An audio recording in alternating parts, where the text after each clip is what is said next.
अस्सलाम वालेकुम। मेरी आसान इस्लामियात बराए जमात चहारुम क्लास। आज हम आपके सबक वतन और अहले वतन से मोहब्बत की पढ़ाई करेंगे, जिसका मकसद बच्चे वतन की अहमियत से आगाह हो सकें और उनमें अहले वतन से मोहब्बत का जज्बा उजागर हो सके। वतन वो जगह होती है जहाँ इंसान पैदा होता है और ज़िंदगी गुजारता है। अहले वतन से मुराद इस मुल्क में बसने वाले दूसरे तमाम लोग हैं। वतन और अहले वतन की मोहब्बत से मुराद ये है कि एक इंसान अपने मुल्क से भी मोहब्बत करे और इसमें रहने वाले लोगों के साथ प्यार और अमन से रहे। मोहब्बत के तकाज़े। अपने वतन से मोहब्बत और हमारे अंदर फितरी तौर पर मौजूद होती है, क्योंकि जिस ज़मीन पर हम पैदा होते, पलते बढ़ते और जिस ज़मीन के वसाइल से भरपूर फ़ायदा उठाते हैं, उससे मोहब्बत एक फ़ितरी अमल है। हमारे प्यारे नबी हज़रत मोहम्मद सल्लल्लाहु अलैहि वसल्लम को भी अपने वतन मक्का से बहुत मोहब्बत थी।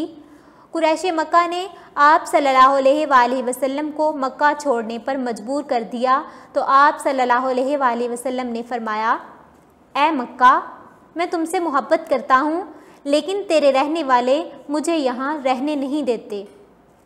हज़रत बलाल रज़ी अल्लाह ताला अन्हु मक्का को याद करके फरमाते थे, क्या कभी फिर वो दिन आ सकता है कि मैं मक्का की वादी में एक रात बसर करूँ। वतन और अहले वतन से मोहब्बत के लिए ज़रूरी है कि हम बाहमी इख्तिलाफ़ भुला दें, मजहबी, लसानी, इलाकाई इख्तिलाफ़ात से बालातर होकर सोचें, मुसलमान और पाकिस्तानी होने पर फ़ख्र करें, अपने शोबों में दिन रात मेहनत करें, कोई ऐसा काम ना करें जो वतन की सलामती के ख़िलाफ़ हो और इख्तिलाफ़ पैदा करने का ज़रिया हो। हमें ये सोचना चाहिए कि ये वतन हमें कितनी कुर्बानियों के बाद मिला। हमें अपने ज़ाती फ़ायदे को मुल्की मफाद पर कुर्बान कर देना चाहिए। हमें अपने फ़राइज़ पूरी ईमानदारी से अदा करने चाहिए, आपस में मिलजुल कर रहना चाहिए, एक दूसरे के दुख सुख में शरीक होना चाहिए, गरीबों और ज़रूरतमंदों की मदद करनी चाहिए।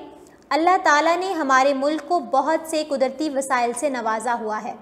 मसलन अगर एक तरफ सरसब्ज़ो शादाब मैदान है तो दूसरी तरफ बुलंदो बाला पहाड़ हैं, कहीं रेगिस्तान है और कहीं बागात, कहीं दरिया बहते हैं और कहीं समंदर, कहीं लहलहाते हुए खेत हैं और कहीं सोना उगलती मिट्टी है।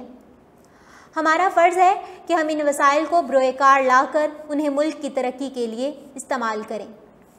हमें इत्तेहाद और इत्तफ़ाक़ से वतन की तरक्की और हिफाजत में अपना किरदार अदा करना चाहिए।